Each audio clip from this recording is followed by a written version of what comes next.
What's up, everybody? Welcome to Sit Down. I'm DJ Sixsmith. Maggie Siff is here with us. Maggie, great to meet you. How are you? Nice to meet you too. I'm well, thank you. Got a lot going on these days. Billions, you're doing your theater thing. Yeah, yes. Juggling it all. What's the balance been like? Yeah, it's been a little bit intense. We finished filming a couple of days later than we expected to this year on the season, because it happens because of weather and this and that. And I started rehearsing the very next day. Oh, wow. So it was really like smushed together, but luckily it's all happening here in New York. So That's a nice thing about it. Oh yeah, yeah. It's the great thing about living in New York, and I sort of come from the theater, and I did a lot of theater before I kind of started doing a lot of television and film and stuff. So it's home, and it's been really fun to go back into that territory. Have you balanced both at the same time before? Yes, not in a while. I also had a sort of child in the interim, so it's been about 5 or 6 years since I've done a play. That's awesome. So what's it like going back to the theater? Well, it's really great. I mean, I've never done something so closely on the heels of something like Billions, which is the sort of like this long-range, long-term character thing. Yeah. And then to sort of like the very next day drop off the cliff. It's like, I'm going to separate from Wendy into this world. Somebody else, and it's totally different. Yeah. So it's actually been kind of a nice way to shed her skin and step into somebody else who's totally different. Yeah, I'm sure it's nice to do that after that long arc with Wendy. It is. Like, you know what? Yeah. I just want to do something else a little different. I'll see you in about 6 months. Like, this is great, but I need some separation. Yeah. So did you ever have any interaction with Sam Shephard? I did, actually. I did another play of his. I think it was in 2010. I did a production of Live the Mind with the new group here in the city, and he came and sat in on some rehearsals, and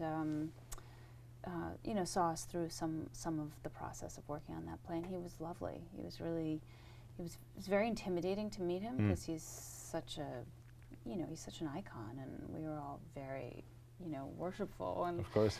but really within sort of 5 minutes of him being in the room, he put everybody at ease, because he was like, yeah, I'm an actor. Just a guy. I'm a guy, Yeah. I'm an artist, we're all just trying to make it work. And he really had a very soft and humble approach to other artists, and loved actors, and was just, had a lot of respect. So there's a lot of people like you who do the theater thing, go to TV and film. What are some of the most important lessons you've learned from the theater? I mean, I'm not sure if I can state it that simply, but I find that going between the two is helpful. Like, one, in some sense, it's fundamentally the same thing. It's just living and breathing and talking. Right. But it requires a different set of muscles.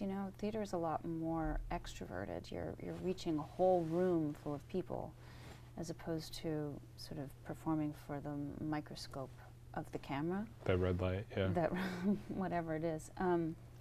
So, your energy levels are different. It's a much more physical expression, and the kind of outwardness or extroversion of it is a very helpful set of muscles to exercise to then bring back to being in front of a camera. It's sort of like it allows you to then, I don't know, I don't know how to describe it, but it's kind of like you can be, all of that extroversion allows you to be even more subtle. And then all of the subtlety that you exercise in front of a camera helps you find those moments on stage where you can be that subtle. And That's cool. So that it's really interesting the way they you put actually that. do end up, I have found in my experience, living in a really great dialogue with each other. Are you more introverted or extroverted by nature? Introverted, yeah. I'm a more introverted person by nature. So what's it like when you go into more extroverted roles? Yeah, it's challenging. I think because I'm introverted, I really like doing that work, and it feels like it's good for me. Just to break free a little yeah, bit? I experience it as a kind of like, oh yeah, I need to do this sometimes. But when you fail, it feels very shameful, and there's a lot of, sometimes doing a play to me feels like getting into a boat and deciding you're going to just like sail right into a storm. Like there's just a lot of ups and downs. And there's a lot that comes with that. Yeah. There's a lot that comes with it, and because it's a live medium, everything is happening in real time, and you're just dealing, you're dealing with it all the time, and it's like, it's a very full body, full brain, full heart, like experience while you're doing it. Whereas the experience of shooting something is, it happens in, it's piecemeal. You do it, you wait, you do it, you wait, you do it, and then you build and you build and you build and you try some things, and you're like, that didn't work, and then you're going to have another take, and you're going to try it again, and there's something a lot, in some ways, more methodical about it. And then there's some days where you have a show during the day and a show at night. Yes, you mean in theater? In theater, yeah. Yes, you get two shots. And that's really crazy emotion. But it's really just like being shot out of a cannon. You just have to like, And the audience can bring you up too if you're having those days where you're a little drained. Whereas like if you're on a TV set and it's day 16 of a shoot and you're trying to get that energy, maybe it's a little bit more difficult for you. It is. I mean, I definitely doing theater throughout the years. I've had that experience of like showing up and being like, I'm exhausted. I don't know how this is gonna happen. And then, and then you're on stage and you don't think about it again. You don't think about the fact that you're sick. You don't think about the fact that you're not.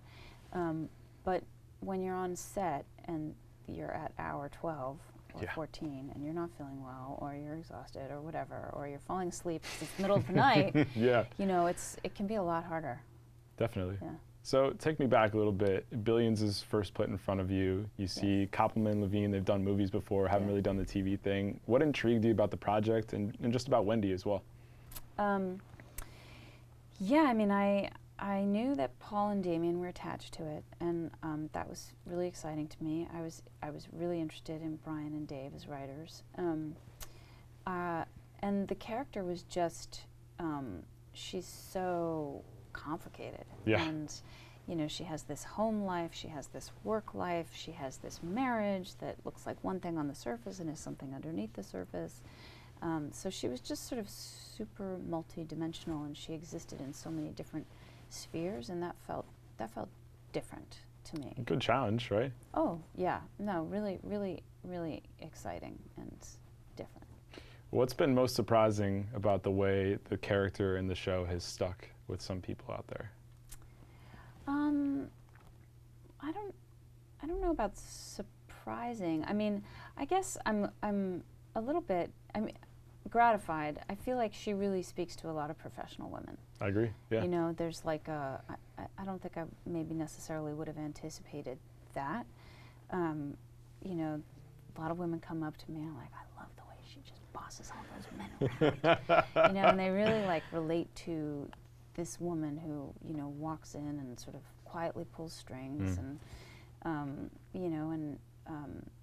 has a family.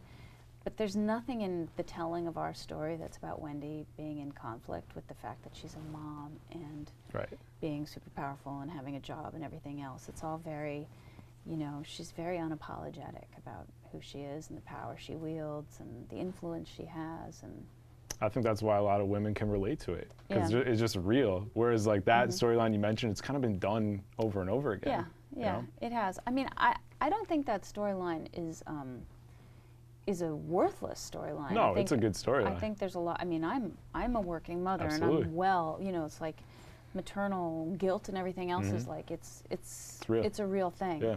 But it's also nice to spend time with a character who doesn't have it. Yeah, unapologetically. Unapologetically.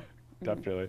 So this season has obviously been really interesting to watch. There's a couple episodes left, and Koppelman has said it's on podcast, it's about to get really crazy. So what's it like for you having filmed all this and now seeing people react to it? I can just see it in your smile right now. Yeah, it's been really fun. I myself am a little bit behind because I've been at the theater every night. Yeah. So what episode are you on at this point? I actually think I've only seen the first 3 episodes of the season, so I'm about 4 or 5 behind. So usually do you watch them as everything's going? Usually I do, yeah. Usually but I obviously watch you have a them good with excuse. the rest of America. You got a good excuse. But I'm gonna binge. I'll binge when we're all done. I love watching the show because I love seeing the work that everybody else is doing, and I don't love watching myself, but when we get out, whatever. I like watching the whole world, and I like watching the work that everybody's doing and the way the guys pull it together. Yeah. And the music. And Music's great. Yeah, I Yeah. mean, there's so many elements that you can imagine when you're reading it, and then but to see the whole package is really great. Is it just this role you don't like watching, or just watching yourself in general? Oh, it just in general. Just in general. Yeah. It's just a weird thing, It's right? just a weird yeah. thing. It's sort of like, to non-actors, I describe it as like, the way you don't like to hear your voice on an answering machine. Same sort of thing. It's the exact same thing. But everybody only in the world. way worse. Because it's your face and and it's everything. Yeah. It's your voice and it's everything. Definitely. Yeah. So you've done Billions, you did Mad Men, which I enjoyed your role on that. What do you still carry with you from that experience? Oh man, I mean,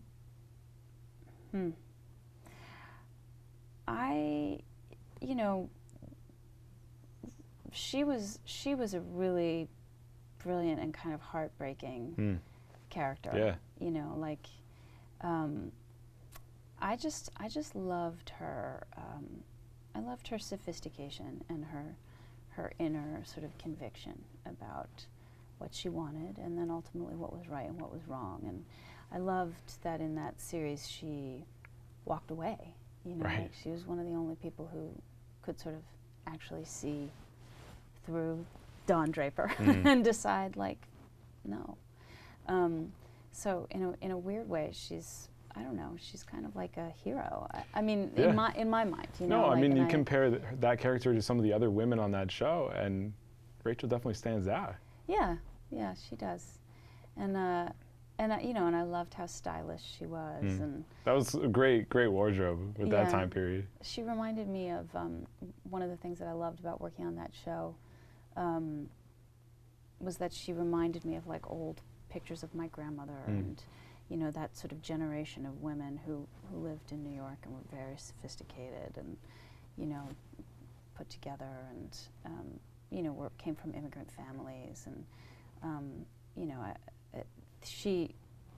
I connected her with a part of my heritage, and I guess I take that with me. That's awesome. So speaking of your heritage, New York's been a big part of your story. Yeah. What makes it special to do TV in this city and to do theater and to go to school here and all that? Yeah.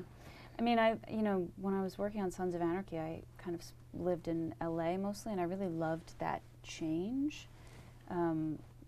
Energetically and everything, LA is like as different as it Absolutely. pretty much gets from here, but it's felt great to sort of come home and replant and rediscover myself and just the webs of the layers of history and community that I have with New York. I have a group of friends from high school that I'm still really close with, a group of women, and from graduate school and from years of doing theater, and my family's here, and it's just It's home. It's home. Yeah. Yeah. I've lived in every borough but Staten Island. Oh wow. It's like I know this place. And Not touching Staten Island, you're just like, yeah, we'll leave that there. it is, well, maybe I will rule it out at this point. I But think so. It's okay. It's okay. it's hard. It's a little harder to get to. It is. Yeah. Definitely. So when you think about the totality of your career, you've worked with a lot of really talented people. Who's had the most impact on you just on a couple of the different projects you've done? I don't know.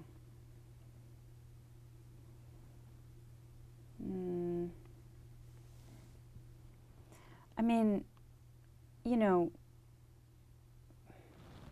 I have to say, like, I have done a lot of different things. Yeah. But I have done these two long-running series. And so, the writers, I would say, my collaboration with Brian and Dave has been, it's really meaningful and, has this like long and lasting and evolving impact. And so, that's really exciting. And then also the actors that I get to work with all the time, like in this show, sort of working with Damien and Paul and David Costabile and Asia Kate Dillon, and it's like there's this constant exchange of energy and ideas, and also who they are as actors and how that rubs off on you. And in Sons of Anarchy, working with Charlie Hunnam and Katie Seagal was like a sort of similar. It's like you grow to be artistic family, and there's just a lot of exchange. I mean, because those shows and those relationships were so long running, big part of your life for a long time. Yeah.